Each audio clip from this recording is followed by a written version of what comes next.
Salam sejahtera bagi kita semua. Selamat malam Bapak, Ibu, Saudara-saudari, para pemuda dan taruna, serta anak-anak yang dikasihi Tuhan Yesus Kristus. Saya Diakon James Wehanto, atas nama Majelis Jemaat GPIB DKI Jakarta, mengucapkan selamat datang dan selamat beribadah di ibadah keluarga GPIB Jemaat Nazaret Jakarta di minggu ke-18 sudah. Kiranya ibadah ini membawa sukacita dan berkat bagi kita. Pemberita firman saat ini adalah Pendeta CIP.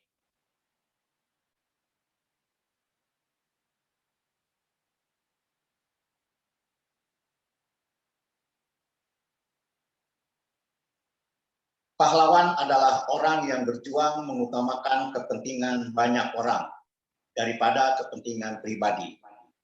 Dengan sikap rela berkorban, dengan tulus dan penuh rasa tanggung jawab. Entah kapan wabah pandemi COVID-19 ini akan berakhir.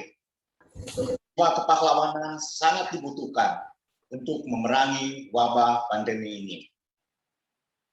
Kita rela berkorban demi banyak orang, beri dukungan moral maupun material bagi mereka yang kehilangan segalanya, sehingga mereka bisa mendapat kehidupan yang layak.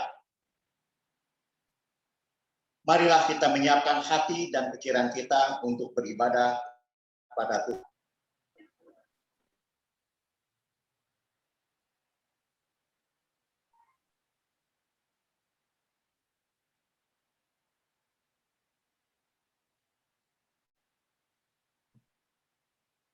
Apabila memungkinkan, mari kita berdiri. Mari sembah Yang Maha Besar dengan nyanyian syukur dari Gita Bhakti 16 ayat 1 dan 2.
Kita berdoa.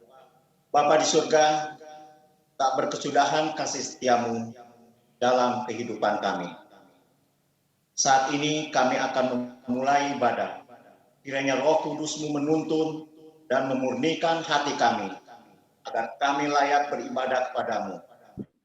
Dalam nama Bapa, Putra, dan Roh Kudus, kami berdoa. Mazmur 54 ayat 6 dan 9 dibacakan oleh keluarga suku Sepa Pengriwalu. Sesungguhnya Allah adalah penolongku. Tuhanlah yang menopang aku. Biarlah kejahatan itu berbalik kepada seteru-seteruku. Binasakanlah mereka karena kesetiaanmu. Dengan rela hati aku akan mempersembahkan korban kepadamu. Bersyukur sebab namamu baik, ya Tuhan.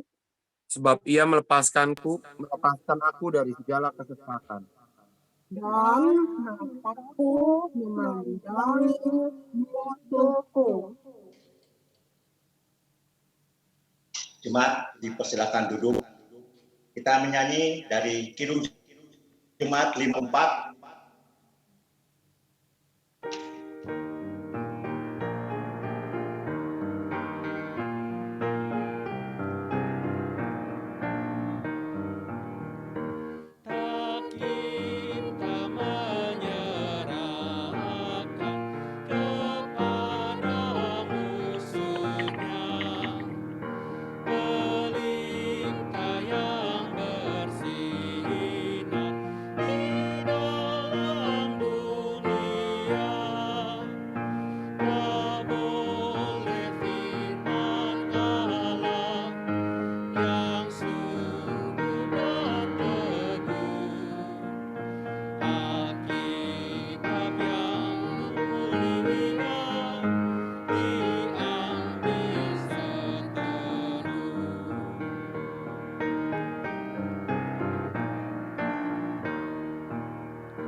Tuhan adalah gembalaku, takkan kekurangan aku. Ia membaringkan aku di padang yang berumput. Ia membimbingku ke air yang tenang. Ia menyegarkan jiwaku. Ia menuntut ke jalan yang benar oleh karena namanya. Sekalipun aku berjalan dalam lembah kekelaman,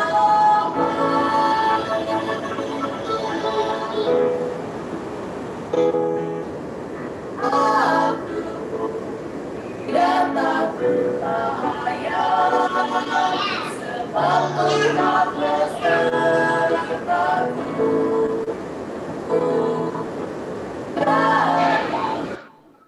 Dan tongkat itulah yang menghibur aku. Dia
kita berdoa.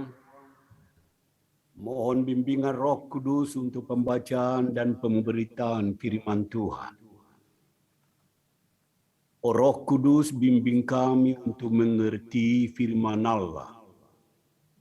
Roh-Mu ya Allah menolong kami untuk dapat memahami, menghayati firman Allah yang menjadi pelita dan suluh dalam langkah perjalanan hidup kami. Firman-Mu itu adalah pedang bermata dua, dan itulah senjata melawan semua daya iblis. Dalam nama Kristus Yesus, kami berdoa. Amin. Marilah kita berdiri kalau mungkin. Akan dibacakan Alkitab oleh Ibu Reni Manuhutu dari Ulangan 20 ayat 5 sampai ayat 9.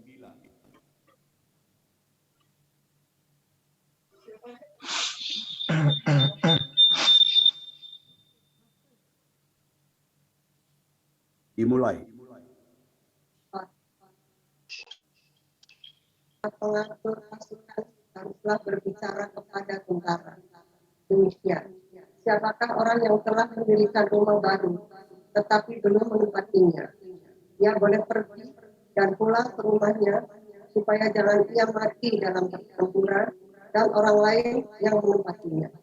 Dan siapa telah membuat kebun anggur, tapi belum mengecap hasilnya, ia boleh pergi dan pulang ke rumahnya, supaya jangan ia mati dalam pertempuran dan orang lain yang mengecap hasilnya. Dan siapa yang telah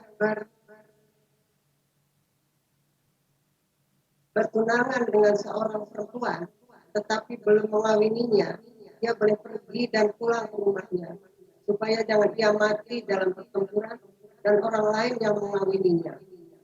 Lagi para pengatur pasukan itu harus berbicara kepada tentara. Demikian. Siapa takut dan lemah hati, ia boleh pergi dan pulang ke rumahnya, supaya hati saudara-saudaranya jangan tawar seperti hatinya. Apabila para pengatur pasukan selesai berbicara kepada tentara, maka haruslah ditunjuk kepala-kepala pasukan untuk mengepalai tentara. Demikianlah pembacaan Alkitab. Berbahagialah semua orang yang mendengar firman Tuhan dan melakukannya. Terpujilah Tuhan Yesus. Haleluya.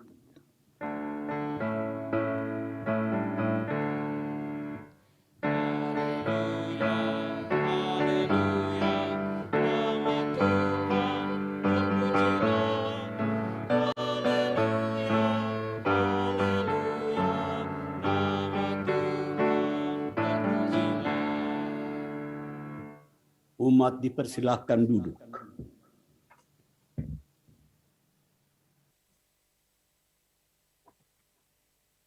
Saudara-saudara yang dikasihi oleh Tuhan kita Yesus Kristus.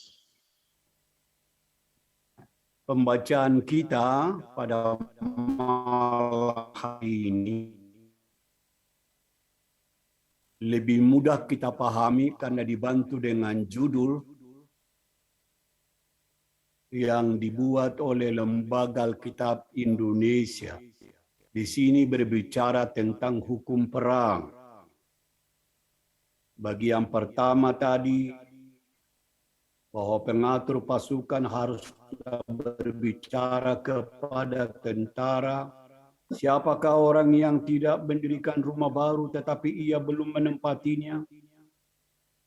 Ia boleh pergi dan pulang ke rumahnya, supaya jangan ia mati dalam pertempuran dan orang lain yang menempatinya.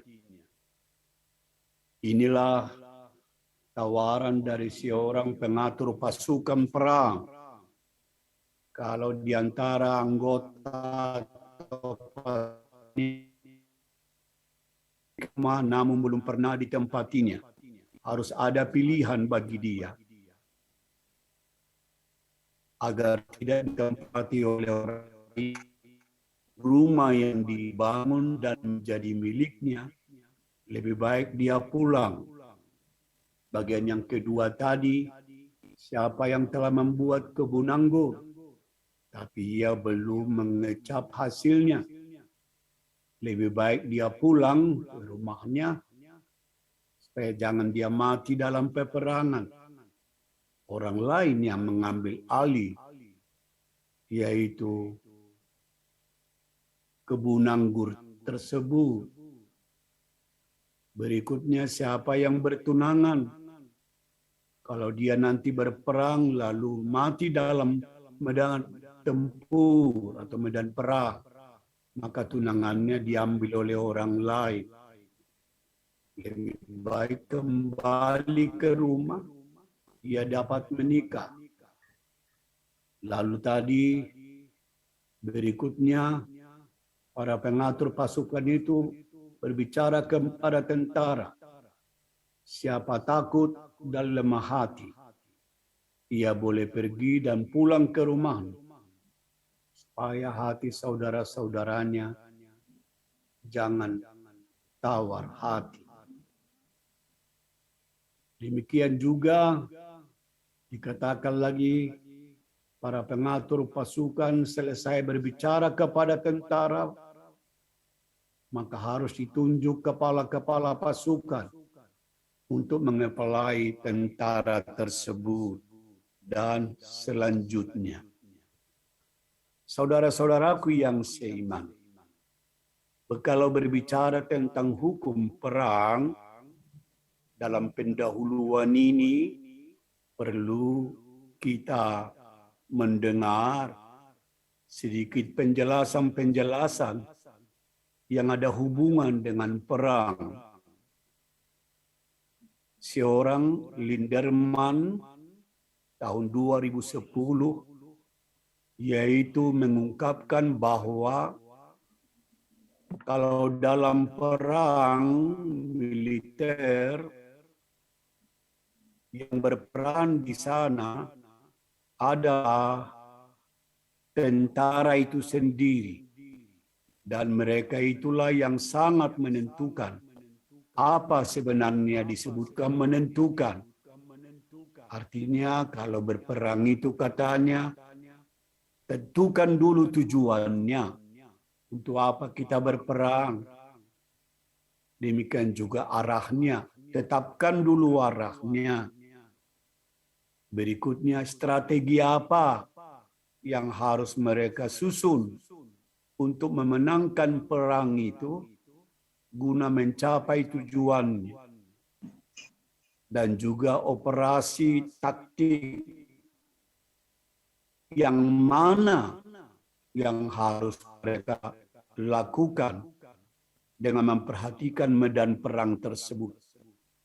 Dikatakan oleh Thomas ini tadi, karena manusia itu sebagai makhluk politik, manusia itu sebagai makhluk ekonomi, maka menurut perikop pembacaan tadi, bahkan juga menurut Thomas Linderman tahun 2010 ini, diberitahukan kepada pasukannya, yaitu pilihan yang rasional. Apakah ia memutuskan ikut perang atau memang meninggalkan perang itu sendiri.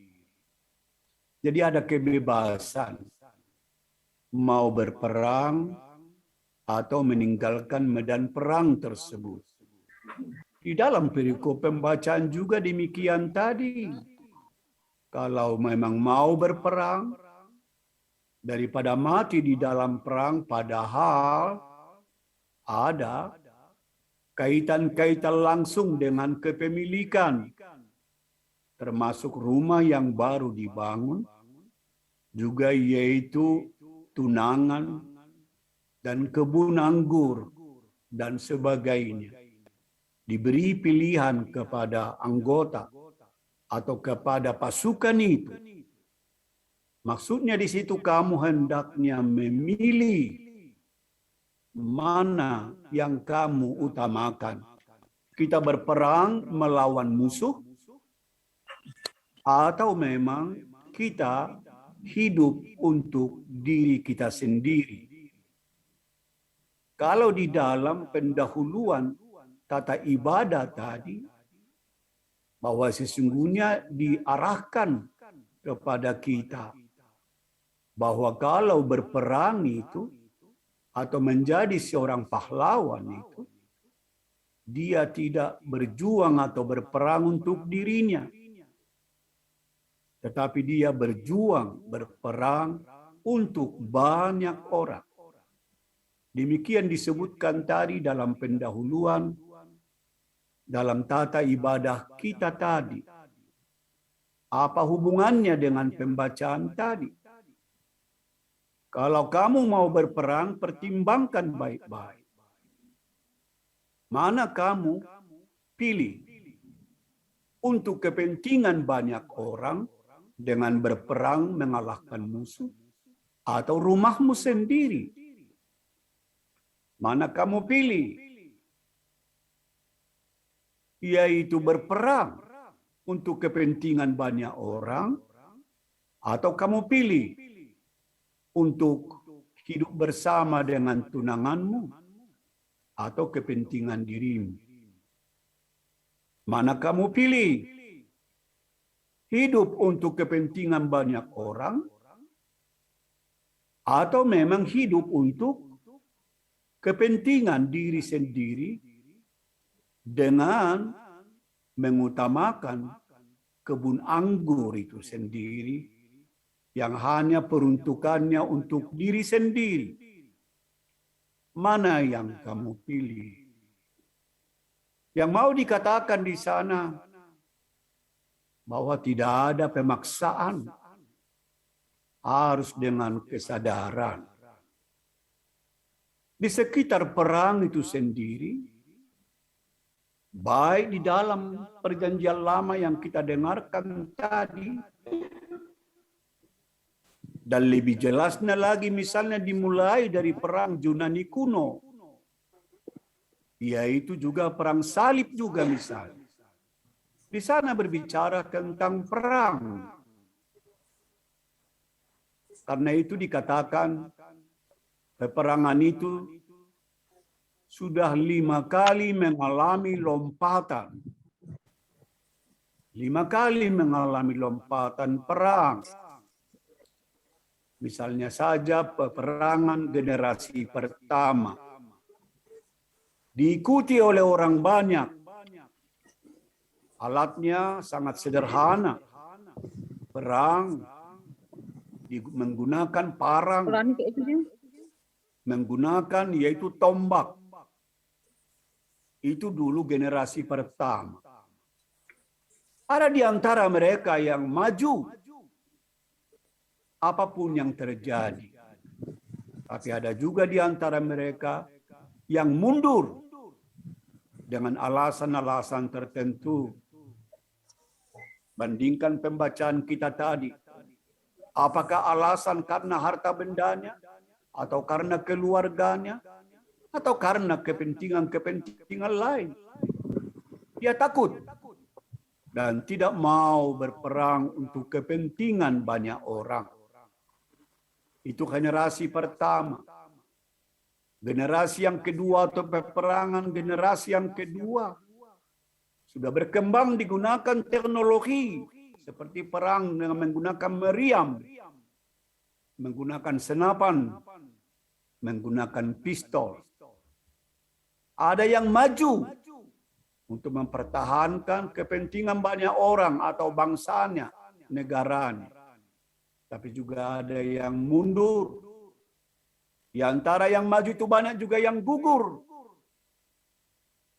Mempertaruhkan segala sesuatunya untuk kepentingan negerinya. Tapi yang tidak mau maju, dia hanya mengingat apa yang menjadi hubungan langsung dengan dirinya, keluarganya, harta bendanya. Peperangan generasi ketiga berbeda dari generasi pertama dan kedua. Ini sudah lebih maju dalam sejarah.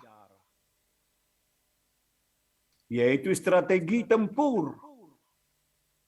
Seperti kita melihat Perang Dunia Pertama, Perang Dunia Kedua. Banyak yang meninggalkan keluarga, mati di medan tempur. Tapi juga ada yang masih hidup. Banyak yang mati di medan perang tanpa memperhitungkan apakah mati atau hidup. Hidup untuk kepentingan banyak orang. Dalam Perang Dunia Pertama dan Kedua, itu generasi yang ketiga. Saudara-saudaraku yang seiman kepada Tuhan. Ada lagi generasi yang keempat, peperangan. Dimulai nyata 11 September 2001 di Amerika Serikat. Sangat jelas di sana. Peperangan di sana yang ada saat itu ialah antara aktor negara dan dengan non-negara. Aktor negara berperang dengan aktor non-negara. Bukan dengan menggunakan lagi teknologi, yaitu alat perang yang canggih. Tapi peristiwa di Amerika kita tahu persis pada waktu yang lalu. Terjadi antara aktor negara dengan non-negara. Negara berperang dengan kelompok tertentu. Jadi perang itu tidak hanya semata-mata dengan menggunakan perang senjata. Itu generasi keempat yang dimulai 11 September 2001 lalu waktu di Amerika sana. Nah, kita masuk dalam peperangan generasi yang kelima. Keterlibatan kelompok terorisme yang menjadi musuh negara dalam tindakan-tindakan kriminal. Itulah yang terjadi sekarang ini.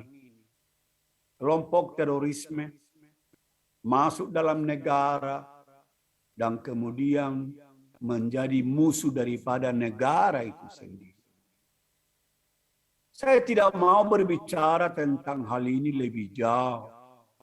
Tapi yang pasti bahwa generasi yang pertama, kedua, ketiga, keempat, dan kelima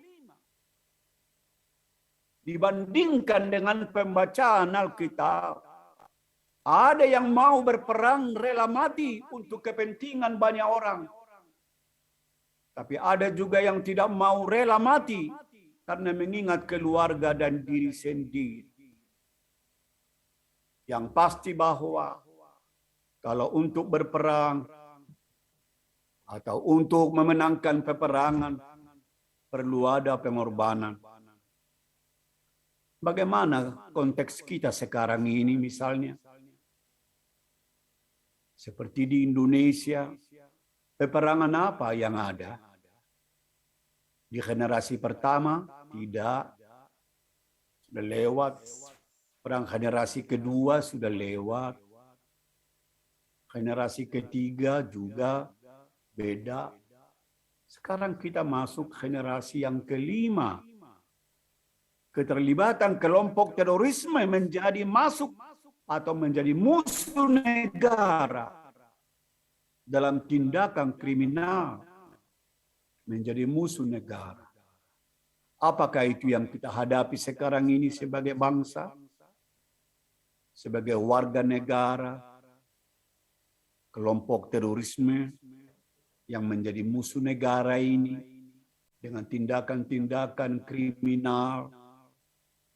Bagaimana peristiwa di Ambon pada waktu yang lalu, atau lebih nyata sekarang seperti di Papua, sangat memprihatinkan, bukan? Peperangan tidak ada di Indonesia ini.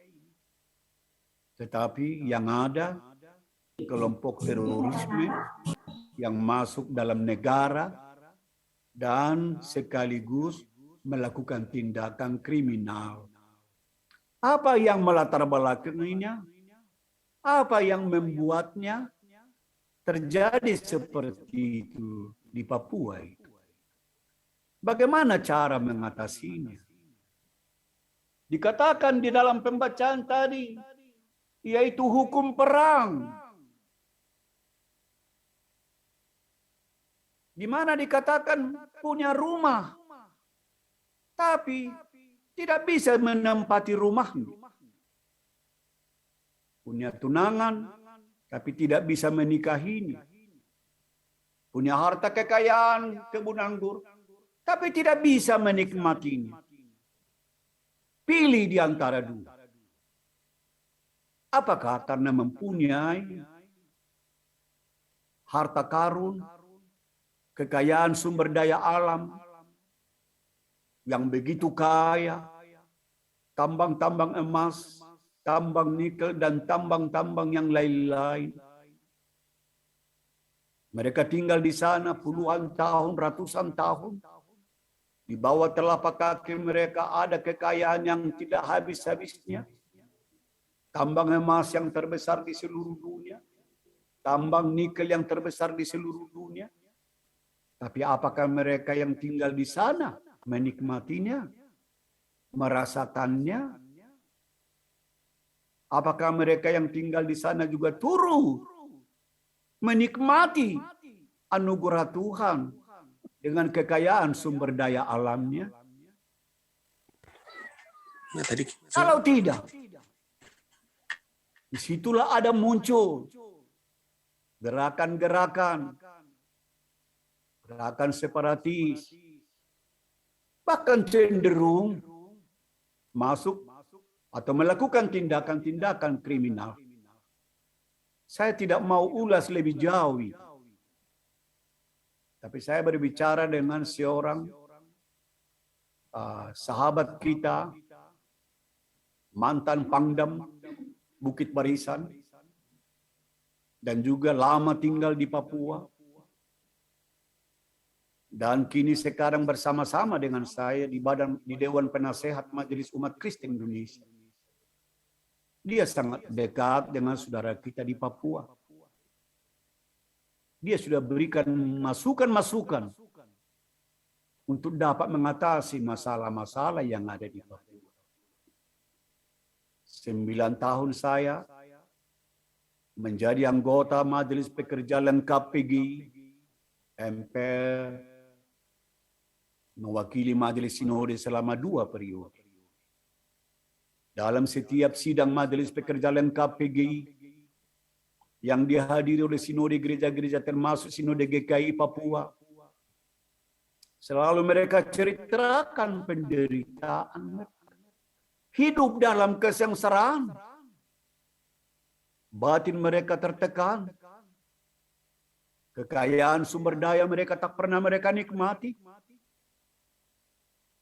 Bahkan semua sumber-sumber kekayaan dari dunia Papua. Dulu-dulunya itu banyak orang yang membawa keluar dari Papua. Sisanya apa bagi mereka? Ingat tadi perikop pembacaan. Kalau mau berperang ingat dulu. Masalah soal rumah. Masalah kebun anggur, harta kekayaan. Masalah keluarga. Perhatikan itu baik-baik. Dalam konteks ini sekali lagi saya katakan. Kita bersyukur kepada Tuhan. Dengan kehadiran Presiden Republik Indonesia, yaitu Insinyur Jokowi, kita melihat perkembangan-perkembangan begitu pesat di Papua. Harga bahan bakar sama di sana dengan di sini. Lihatlah jalan-jalan tol. Lihatlah bangunan-bangunan yang begitu mewah. Dan apatah lagi sangat nyata, PON yang ke-20 sekarang dibuat di Papua. Itu berarti infrastrukturnya sudah mendukung. Itu diakui oleh saudara-saudara kita di Papua. Tetapi berapa puluh tahun sebelumnya, tak pernah mereka merasakan seperti itu. Tak pernah mereka menikmati seperti yang sekarang ini. Nah, sebelum Jokowi inilah mereka tertekan, mereka tersiksa, mereka teraniaya, mereka terasing, jauh di titik kontak sosial. Bukan karena daerahnya minus atau tandus, justru daerahnya penuh harta benda, baik juga emas, baik juga minyak, dan lain-lain. Tetapi tak pernah mereka nikmati sebelum. Berapalah mereka yang menjadi sarjana pada waktu yang lalu.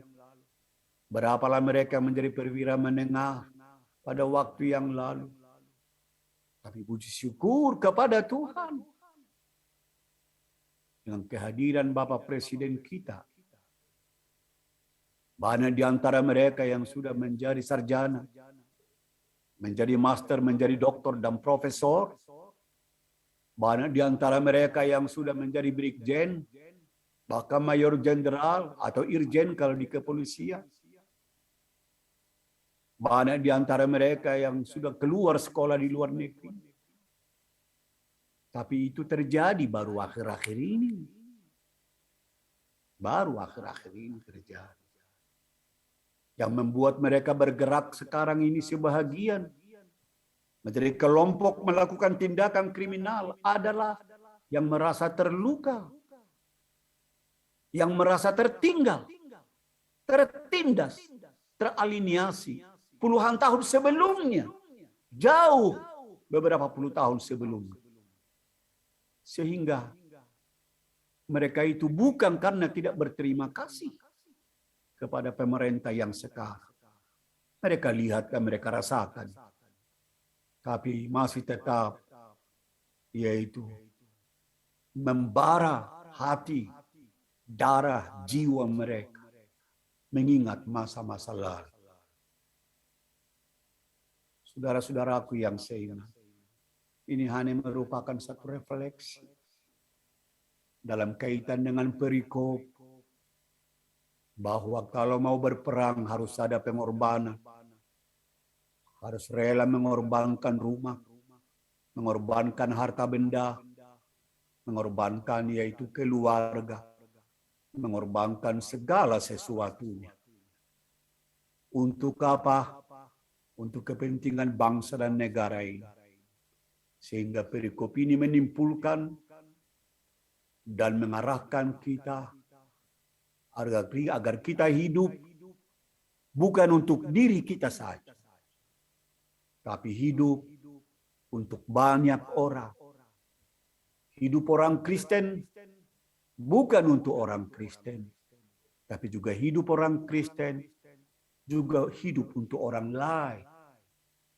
Tanpa bertanya suku apa, agama apa, budayanya apa, kepercayaan apa, yang senang kepada Kristen atau tidak senang kepada Kristen, yang merusak citra Kristen atau yang menolak Yesus sebagai Tuhan, atau juga mengatakan Alkitab itu adalah palsu.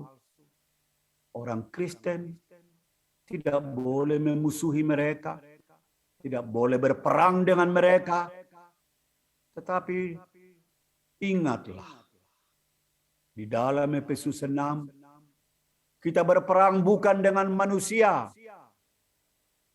Kita berperang bukan dengan kekuatan manusia. Tapi kita berperang dengan kuasa penguasa yang ada di udara. Yang dapat menggunakan manusia untuk menjadi alat kejahatan. Ingatlah, iblis itu menjatuhkan Adam dan Hawa karena dia memusuhi Allah. Iblis tidak dapat mengalahkan Allah. Iblis tidak dapat melawan Allah.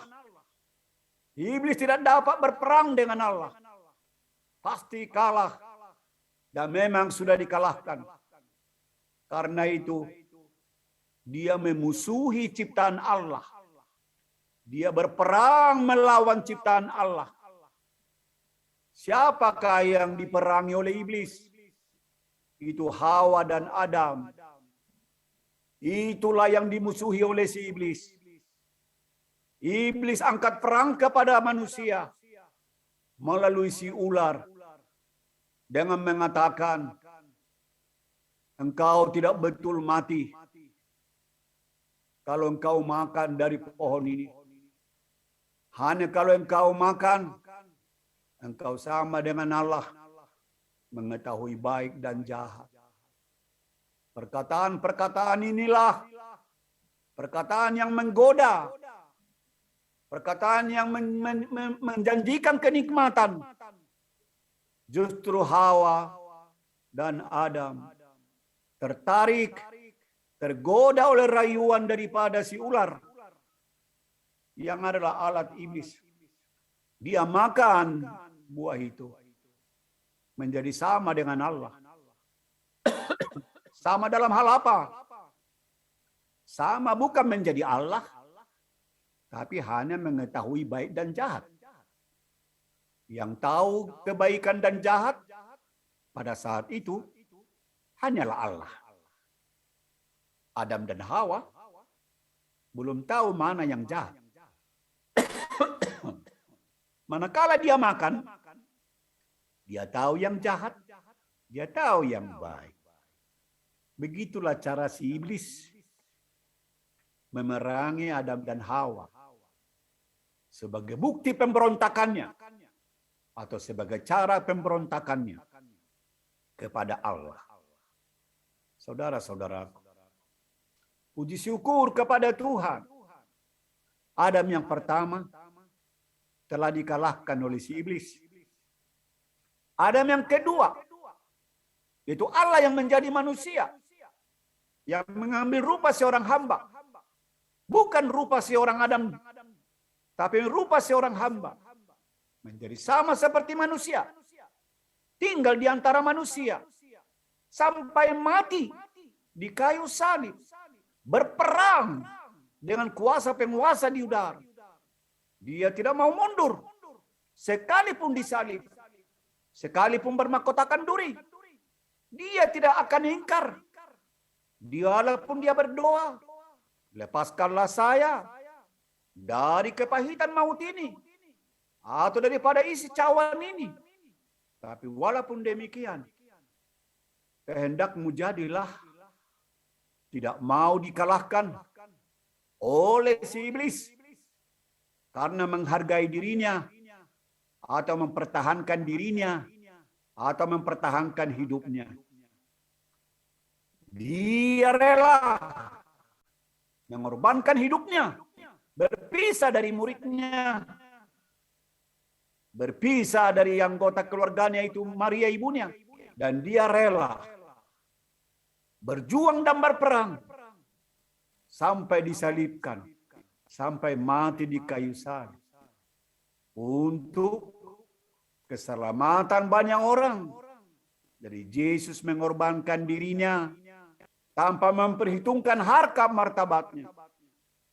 Rela ditelanjangi, rela diludahi, diolok, disindir, diejek. Untuk apa? Untuk keselamatan banyak orang. Bukankah ini menjadi pola dan teladan bagi kita anak-anak Tuhan? Bandingkan pembacaan tadi. Kalau kamu bawa berperang, harus sungguh-sungguh dengan kesadaran, rela berkorban, mengorbankan diri, mengorbankan harta benda, mengorbankan keluarga, mengorbankan yaitu kehormatan. Harus rela. Kalau tidak rela, pulanglah kamu ke rumah. Jangan kamu mengikut aku. Bagaimana saudara-saudaraku tentang apa yang kita ikuti di media elektronik? Saudara-saudara kita banyak yang dianiaya, banyak yang disiksa, yang mengalami penderitaan, kesengsaraan, karena menyaksikan nama Yesus. Saudara-saudaraku, itulah yang terjadi. Tapi bisa saja hal ini diizinkan oleh Tuhan supaya terbuka semua. Coba kita lihat debat pemeluk agama satu dengan agama lain. Apa yang terjadi? Saling membuka, bahkan membukakan, yaitu rahasia-rahasia atau juga hal-hal yang lain. Tak perlu saya uraikan lebih jauh. Tetapi banyak di luar negeri, di dalam negeri, perdebatan soal kesaksian, yaitu 2 kitab suci. Saya membatasi diri di sini. Kenapa hal itu terjadi? Sekarang justru adanya perdebatan itu. Hampir semua negara berusaha untuk menjelaskan keyakinannya. Dan kelihatannya, kesannya sekarang, apa yang disembunyikan, rahasia-rahasia, semua itu diungkapkan. Oh, jadi terbuka semua. Baru kita mengerti, terlebih saudara kita yang dianiaya, yaitu hukumlah yang berbicara. Kita berdoa supaya mereka yang melakukan penganiayaan mengingatkan kita, jikalau kamu dianiaya karena namaku, bukan kamu yang dianiaya, tapi akulah yang dianiaya. Jikalau kamu dimusuhi, diperangi oleh orang lain karena namaku, bukan kamu yang diperangi, bukan kamu yang dimusuhi, akulah. Artinya bahwa bukan orang Kristen yang diperangi atau dimusuhi. Bukan orang Kristen yang dilecehkan, bukan orang Kristen yang dihina, bukan orang Kristen yang dimusuhi, bukan orang Kristen yang dianiaya. Tapi kata Yesus, akulah yang dianiaya. Siapa itu aku? Itulah Yesus yang pernah dianiaya. Tapi pada hari ketiga, dia bangkit dari antara orang mati. Dia menang. Karena itu Paulus berkata, hai maut, di manakah kemenanganmu? Di manakah kuasamu? Hai musuh-musuh Tuhan, di manakah kemenanganmu? Maut telah ditelan oleh kuasa kebangkitan Yesus.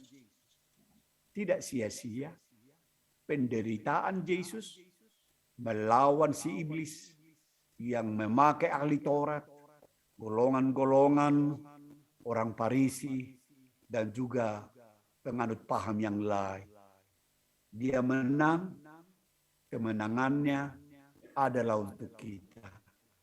Yesus bangkit untuk kita. Dia hidup dan menang untuk kita. Kalau demikian, kita berperang bukan dengan manusia, tapi dengan kuasa penguasa di udara. Itu si diabolos, si setan, si iblis. Iblis tidak akan mengalahkan kita. Karena Yesus sudah mengalahkan dia. Terpujilah Tuhan. Di dalam perikop pembacaan, ada bagian-bagian lain lagi tadi. Yang mau kita angkat beberapa menit ke depan. Berbicara kepada mereka. Kalau kamu mau berperang, perhatikan beberapa hal tadi. Ingat baik-baik. Dalam konteks kekristenan, apakah kamu mau mengikut aku, kata Yesus?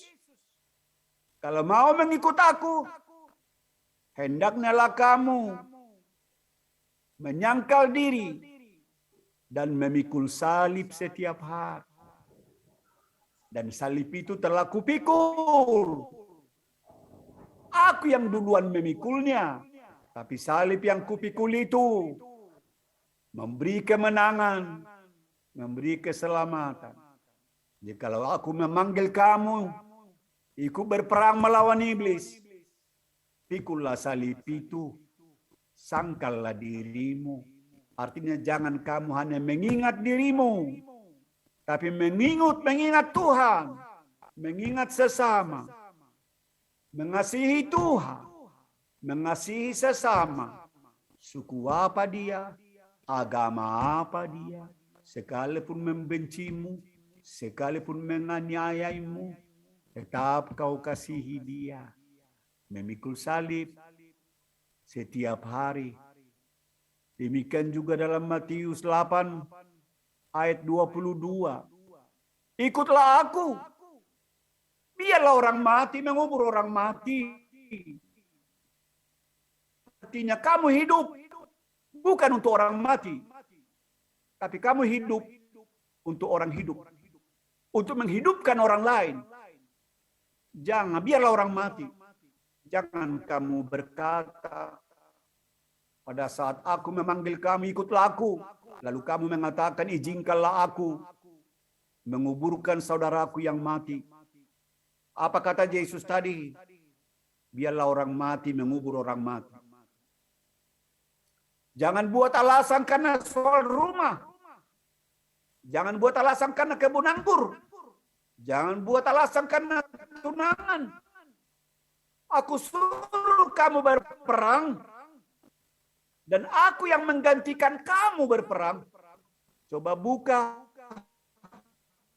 Yaitu Bilangan 32. Ayat 12. Mengikut Tuhan dengan sepenuhnya. Yang lain mundur. Tapi Kaleb ikut Tuhan. Demikianlah kita belajar dari Bilangan 32. Ayat 12. Saudara-saudaraku yang seiman, marilah kita bersama-sama, yaitu juga memperhatikan terakhir 2 Timotius 2, ayat yang ketiga. Ikutlah menderita sebagai prajurit yang baik, sebagai tentara yang baik. Ikutlah menderita. Temukan dalam 2 Timotius 2 ayat 3. Pembacaan kita tadi. Bahwa kalau kamu ingat rumahmu. Kalau kamu ingat yaitu kekayaanmu, kebun anggurmu. Kalau kamu ingat tunanganmu. Biarlah kamu pulang. Tetapi kalau kamu ingat siapa yang meminta kamu berperang. Yang menyuruh kamu berperang. Adalah Tuhan Allah. Dan yang menggantikan kamu berperang adalah Tuhan Allah. Kenapa kamu tidak mau? Bukankah peperangan itu melawan maut, melawan kematian, melawan iblis telah kulewati dengan penderitaanku. Kemenangan mengakhiri peperangan dalam kebangkitanku, kata Yesus. Demikianlah kita pada malam hari ini. Saudara-saudaraku, kita berperang bukan dengan manusia, melainkan dengan kuasa penguasa di udara. Kita berperang sekarang dengan pandemi COVID-19. Kita memerangi itu. Bagaimana caranya kita mengalahkannya? Bagaimana cara kita menyingkirkannya? Para ahli-ahli di seluruh dunia. Ahli-ahli dalam kedokteran. Ternyata tidak sanggup mengalahkannya. Tidak sanggup yaitu melumpuhkannya. Tidak sanggup untuk menyingkirkannya.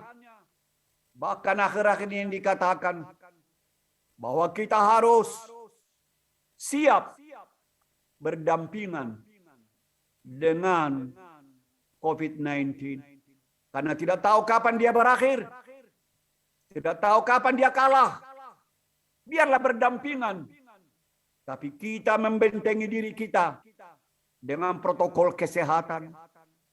Kita gunakanlah itu sebagai cara yang digunakan oleh Allah melalui ketetapan pemerintah agar protokol kesehatan tetap kita hormati. Karena itulah cara yang dapat melindungi kita. Dan kita yakini bahwa itu adalah cara Allah atau cara berproses untuk melindungi anak-anaknya atau melindungi ciptaannya. Saudara-saudaraku yang seiman, taatilah itu, yakti protokol kesehatan itu, hormati itu untuk menyelamatkan kita. Taatilah itu, sekaligus menyelamatkan orang lain, menjaga orang lain. Tidak boleh kita hanya pikir diri sendiri. Aku pulang saja ke rumah, ada rumahku. Aku pulang saja ke rumah, ada tunanganku. Aku pulang saja ke rumah, ada kebun anggurku. Tidak mau pusing orang lain, tidak mau tahu tentang orang lain. Hanya ingat diri sendiri. Yesus mengosongkan dirinya, menghampakan dirinya, agar manusia yang hampa, manusia yang kosong, diisi oleh kemuliaan Allah. Pulanglah saudara, kembalilah kita dengan satu keyakinan bahwa hidup ini diisi oleh firman Allah, pedang bermata dua yang dapat mengalahkan semua daya iblis. Amin.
Mari kita panjatkan syafaat.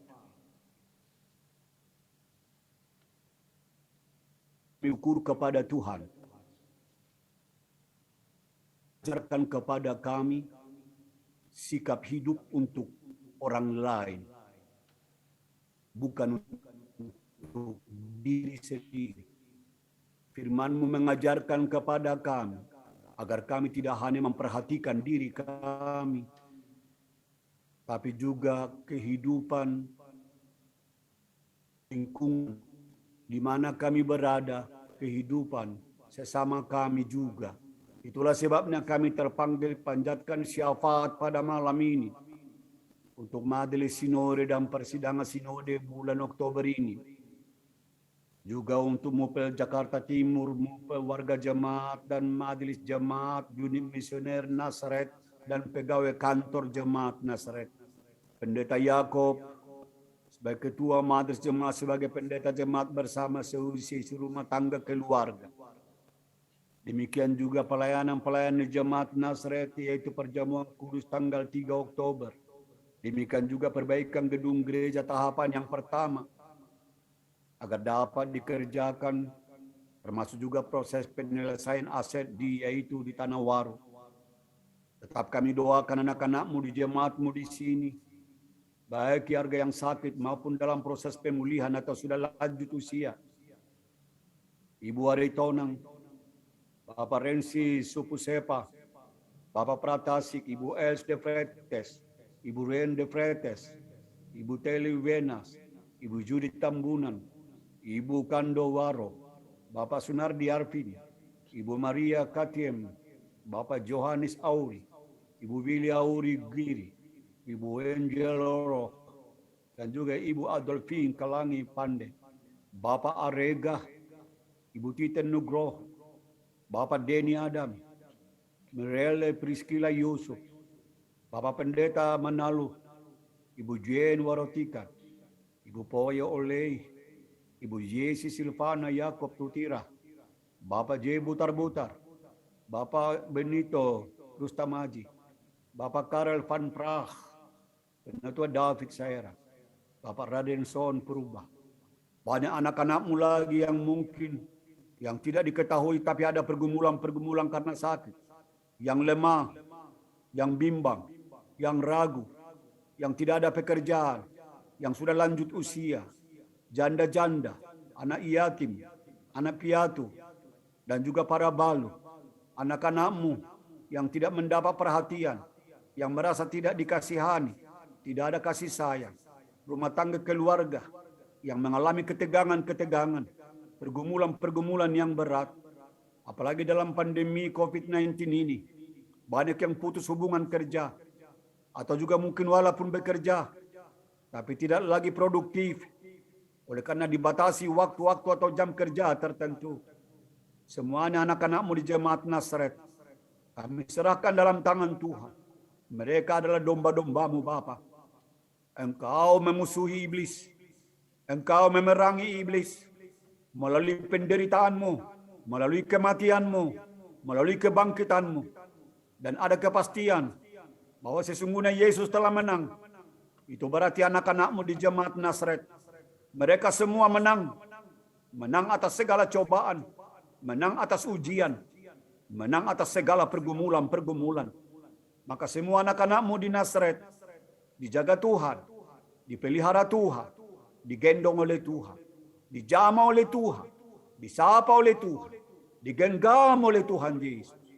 Hiburkanlah mereka, kuatkan mereka, teguhkan harapan mereka, beri kepada mereka berkat-Mu yang berkelimpah. Inilah doa kami Tuhan. Doa kami untuk pemerintah bangsa negara kami. Doa kami untuk juga semua lingkungan masyarakat kami. Doa kami untuk perdamaian di dunia ini. Doa kami untuk saudara-saudara kami yang tertekan, yang teraniaya, yang tersiksa dan disiksa oleh karena nama Yesus. Tuhan, kuatkan mereka. Tolong mereka agar tidak gugur, agar tidak berhenti berperang dengan memberitakan nama Yesus. Terima kasih Tuhan. Yang menyiksa, yang menganiaya, ampunilah mereka.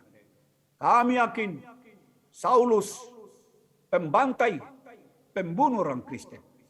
Tapi pada saatnya Saulus bertemu dengan Yesus. Dan kemudian Yesus berkata, Saulus, Saulus, mengapa engkau menganiaya saya?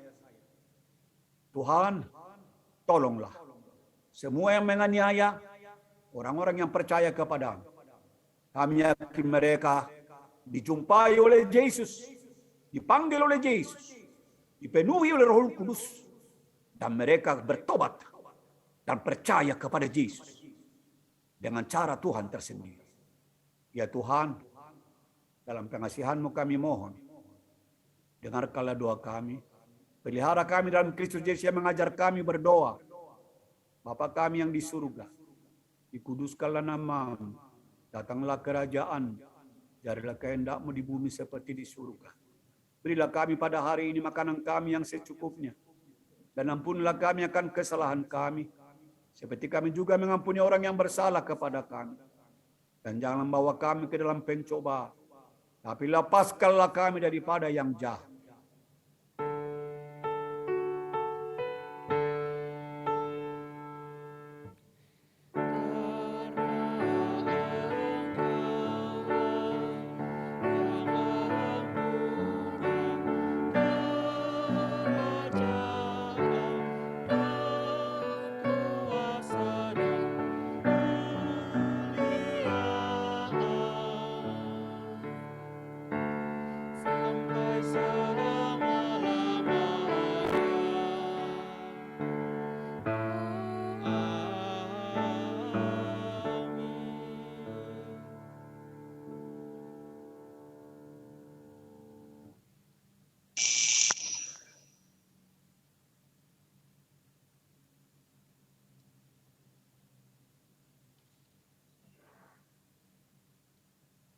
Marilah kita menyatakan syukur kepada Tuhan melalui pemberian sukacita kita.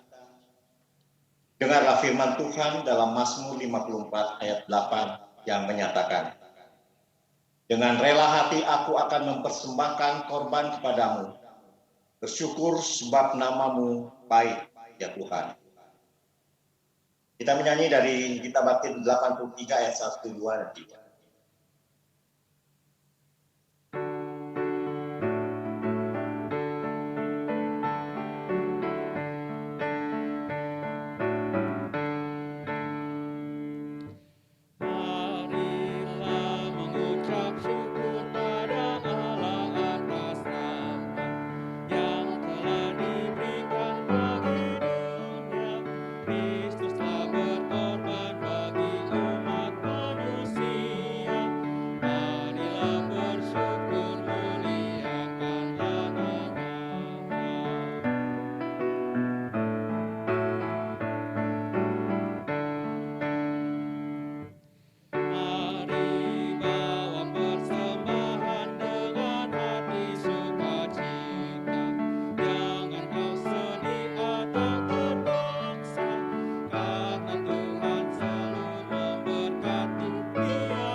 Apabila memungkinkan, mari kita berdiri. Marilah kita menyerahkan ungkapan syukur kita dalam doa. Bapa di surga, ajarilah kami memiliki hati yang rela berkorban dalam kehidupan kami, sehingga kami dapat mempersembahkan yang terbaik bagi kemuliaan nama-Mu. Terimalah persembahan hidup yang kami berikan kepadamu. Dalam nama Tuhan Yesus, kami sudah berdoa. Amin. Jemaat, dipersilakan dulu.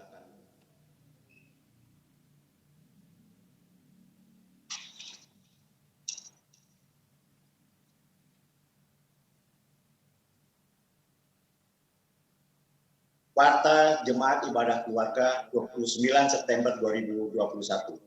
Mohon perhatian saudara untuk beberapa informasi penting sebagai berikut. Komunitas Baca Alkitab NZ 2021 sampai dengan 2023 KBA NZ. Untuk memfasilitasi jemaat membaca Alkitab secara teratur, maka KBA NZ Angkatan 1 akan memulai baca Alkitab secara rutin mulai tanggal 1 Oktober 2021. Mohon dukungan doa dari seluruh jemaat agar KBA ini dapat menunjang pembangunan tubuh Kristus. Ibadah pelayanan kategorial Persekutuan Kaum Bapa atau PKB. Pengurus Pelkat Persekutuan Kaum Bapa PKB mengundang seluruh anggota Pelkat PKB untuk dapat mengikuti dan berpartisipasi dalam ibadah Persekutuan Kaum Bapa PKB pada hari Sabtu 2 Oktober 2021 pukul 10 melalui aplikasi Zoom dengan tema keseimbangan, kewajiban dan hak. Ulangan 25 ayat 1 sampai dengan 4. Pemberita firman dibawakan oleh Pendeta Maggie Ivon Riri-Hena Dewana. Perjamuan Kudus. Dalam ibadah Minggu 3 Oktober 2021 pukul 10 pagi akan dilaksanakan ibadah Perjamuan Kudus Sedunia atau HPKD dan ibadah Hari Perkabaran Injil Indonesia HPII secara virtual. Dalam ibadah menggunakan tata ibadah khusus dari Gereja Banua Niha Keriso Protestan atau BNKP. Kebutuhan anggur bagi warga sidi jemaat melalui koordinator sektor atau sekretaris sektor dapat diambil di kantor Majelis Jemaat mulai Rabu 29 September 2021 pukul 10 sampai dengan pukul 15 waktu Indonesia Barat. Ibadah pelayanan kategorial Persekutuan Kaum Lanjut Usia atau PKLU. Pengurus Pelkat Persekutuan Kaum Lanjut Usia PKLU mengundang seluruh anggota Pelkat PKLU untuk dapat mengikuti dan berpartisipasi dalam ibadah Persekutuan Kaum Lanjut Usia pada hari Sabtu 9 Oktober 2021 pukul 17.00 waktu Indonesia Barat melalui aplikasi Zoom dengan tema Lansia Sehat, Bersemangat dan Dinamis. Kisah Para Rasul 24, 22 sampai 27. Pemberita firman dibawakan oleh Pendeta Erik Edward Etaria. Perbaikan gedung gereja. Saat ini sedang berlangsung pelaksanaan pekerjaan perbaikan gedung gereja tahap 1 untuk atap dan plafon bagian luar gedung Gereja GPIB Jemaat Nasaret. Untuk informasi terkait peribadahan, pelayanan, kegiatan, dan keuangan GPIB Jemaat Nasaret DKI Jakarta, selengkapnya dapat dilihat dalam warta jemaat yang telah di-share, dibagikan di WhatsApp Group atau WAG di masing-masing sektor pelayanan. Pemberita firman malam ini, Pendeta John Vicens Sihite, Pendeta Emeritus GPIB. Kepada pemberita firman, tim live streaming, pemain instrumen, pemadu lagu, keluarga suku Sepa Pemiri Walu, Ibu Reni Manhutu, keluarga Melantunan Tutira, dan keluarga Yakob Tutira. Majelis Jemaat mengucapkan terima kasih atas pelayanannya. Tuhan Yesus memberkati.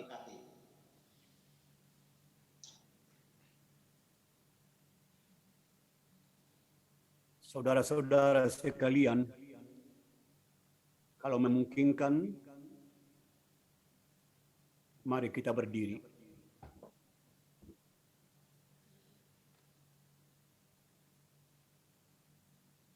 Kembalilah dalam kehidupanmu sehari-hari. Lakukanlah firman Tuhan, yaitu jangan takut dan gentar, jangan khawatir dan jangan kendor menghadapi peperangan hidup, menghadapi perjuangan hidup. Karena Yesuslah berperang ganti saudara. Dan ada kepastian bahwa saudara akan menang sebagaimana Yesus menang mengalahkan maut dalam kuasa kebangkitannya. Kita puji Tuhan. Yesus ingin dirimu.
Arahkanlah hati dan pikiranmu kepada Tuhan, dan terimalah berkat-Nya.